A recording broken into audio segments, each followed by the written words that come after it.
Hi friends, welcome back. ഇന്ന് നല്ല അടിപൊളിയായിട്ടുള്ളൊരു മാമ്പഴ പുളിശ്ശേരി ആയാലോ. അപ്പോൾ ഇത് ചോറിൻ്റെ കൂടെ കഴിക്കാനായിട്ട് ഭയങ്കര ടേസ്റ്റാണ് കേട്ടോ. അതിന് വേണ്ടിയിട്ട് ഞാനിതാ ഇതുപോലത്തെ ഒരു 3 മാങ്ങ എടുത്ത് വെച്ചിട്ടുണ്ട്. ഇത് ചെറുതാണ്. വലുതാണെങ്കിൽ നിങ്ങൾ 2 എണ്ണം ചേർത്ത് കൊടുത്താൽ മതിയാവും. ഇനി നമുക്കിതിൻ്റെ തൊലിയൊക്കെ ഒന്ന് കട്ട് ചെയ്തെടുക്കാം. ഇതിൻ്റെ തൊലിയൊക്കെ ഞാൻ ഇതുപോലെ അങ്ങ് കട്ട് ചെയ്തെടുത്തിട്ടുണ്ട്. ഇനി ഇത് നമുക്ക് ചെറിയ പീസസ് ആയിട്ട് കട്ട് ചെയ്തെടുക്കണം. ഇതുപോലെ നമുക്കങ്ങ് കട്ട് ചെയ്ത് വെക്കാം കേട്ടോ. ഇനി നമുക്ക് ഒരു മൺചട്ടി എടുക്കാം. ഞാൻ നാടൻ ഡിഷ് ആയതുകൊണ്ട് മൺചട്ടിയാണ് ഉപയോഗിക്കുന്നത്. അപ്പോൾ ഇത് സ്റ്റൗവിലേക്ക് വെച്ചിട്ടുണ്ട്. ഇനി ഇതിലേക്ക് നമ്മൾ കട്ട് ചെയ്തിരിക്കുന്ന ഈ മാങ്ങ കൂടി ചേർത്ത് കൂടെ ഞാൻ 1/2 ടീസ്പൂൺ മുളക് പൊടി ചേർത്ത് കൊടുക്കുന്നുണ്ട്. മുളക് പൊടി കൂടി ചേർത്ത് കൊടുക്കുന്നുണ്ട്. കൂടാതെ കുറച്ച് ആവശ്യത്തിനുള്ള ഉപ്പ് കൂടി ചേർത്ത് കൊടുക്കുന്നുണ്ട്. അതിന് ശേഷം നമുക്ക് ഇതിൻ്റെ ഫ്ലെയിം മീഡിയം ഫ്ലെയിമിലായിരിക്കണം, അല്ലെങ്കിൽ അടി പിടിക്കുവേ. ഇനി ഇത് നന്നായിട്ടൊന്ന് സ്പൂൺ കൊണ്ടോ വേറെ എന്തെങ്കിലും കൊണ്ടോ നന്നായിട്ടൊന്ന് ഇളക്കി കൊടുക്കുക. ശേഷം ഇത് നമുക്കൊന്ന് അടച്ച് വെക്കാം. അതവിടുന്ന് വേവട്ടെ. ആ സമയം ഞാനിപ്പോൾ 1 കപ്പ് തേങ്ങ എടുത്തിട്ടുണ്ട്, ചിരകി വെച്ച തേങ്ങ. ഇത് നമുക്കൊരു മിക്സിയുടെ ജാറിലേക്ക് ഇട്ട് കൊടുക്കാം. അതിൻ്റെ കൂടെയായിട്ട് 2 പച്ചമുളക് കട്ട് ചെയ്തെടുത്തത് കൂടി ചേർക്കുന്നുണ്ട്. കുറച്ച് ജീരകവും കൂടി ചേർത്ത് കൊടുക്കുക, ചെറിയ ജീരകം. അത് അരയാനായിട്ടുള്ള ആവശ്യത്തിന് 1/2 കപ്പ് തൈര് കൂടി ചേർത്ത് കൊടുക്കുക.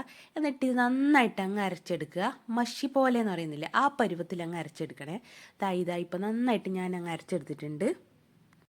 ഇതാ നമ്മുടെ മാങ്ങ വെന്തിട്ടുണ്ട്. ഇനി നമുക്ക് ഇതിലേക്ക് നമ്മൾ അരച്ചു വെച്ചിരിക്കുന്ന ആ തേങ്ങയുടെ കൂടി ചേർത്ത് നന്നായിട്ടൊന്ന് ഇളക്കി കൊടുക്കാം. ഞാൻ ഈ കൂട്ട് ഫുള്ളായിട്ട് ഇതിലേക്ക് ഇട്ട് കൊടുക്കുന്നുണ്ട്.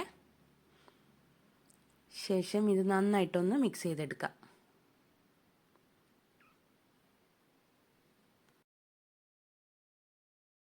ഇതിപ്പോൾ നന്നായിട്ട് തന്നെ മിക്സ് ആയിട്ടുണ്ട്. ഇനി ഇതിലേക്ക് 1 കപ്പ് തൈര് കൂടി ഞാൻ ചേർത്ത് കൊടുക്കുന്നുണ്ട്.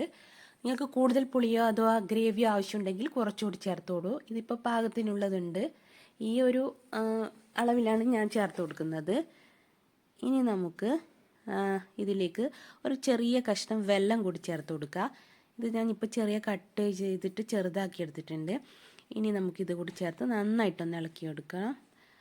കൂടുതൽ മധുരം ആവശ്യമുണ്ടെങ്കിൽ കുറച്ചുകൂടി ചേർത്ത് കൊടുക്കാം. എനിക്ക് ഈ അളവിൽ ആവശ്യമുണ്ടായിട്ടുള്ളൂ. ഇത് നന്നായി തിളച്ച ശേഷം ഞാൻ ഫ്ലെയിം ഓഫ് ആക്കിയിട്ടുണ്ട്. ഇനി ഇതുപോലെ വേറൊരു പാത്രത്തിൽ എണ്ണ ചൂടാക്കിയിട്ടുണ്ട്. അത് കോക്കനട്ട് ഓയിലാണ്. അതിലേക്ക് കുറച്ച് കറിവേപ്പിലയും അതേപോലെ തന്നെ 2-3 വറ്റൽമുളക് കൂടി ചേർത്ത് കൊടുക്കുന്നുണ്ട്. ഇങ്ങനെ ചെയ്തിട്ട് നമുക്കിതൊന്ന് താളിച്ചെടുത്ത ശേഷം ഈ മിക്സിലേക്ക് എടുത്ത് ചേർത്ത് കൊടുക്കാം. ഈ മിക്സ് എന്ന് വെച്ചാൽ നമ്മൾ ഉണ്ടാക്കിയിരിക്കുന്ന ഈ മാമ്പഴത്തിൻ്റെ കൂട്ടിലേക്ക് ചേർത്ത് കൊടുക്കുക. അപ്പോൾ നല്ല ഒരു മാമ്പഴ പുളിശ്ശേരി റെഡി ആയിട്ടുണ്ട് കേട്ടോ. ഇത് വളരെ ടേസ്റ്റാണ് കേട്ടോ. അപ്പോൾ ഇതെല്ലാവരും ഒന്ന് ട്രൈ ചെയ്ത് നോക്കുക. കൂടാതെ എൻ്റെ വീഡിയോ ഇഷ്ടമായെങ്കിൽ ഒന്ന് ലൈക്ക് ചെയ്യണേ. കൂടാതെ സബ്സ്ക്രൈബ് ചെയ്യാൻ മറക്കല്ലേ. ഇത് വീഡിയോ കണ്ടവർക്ക് താങ്ക് യു.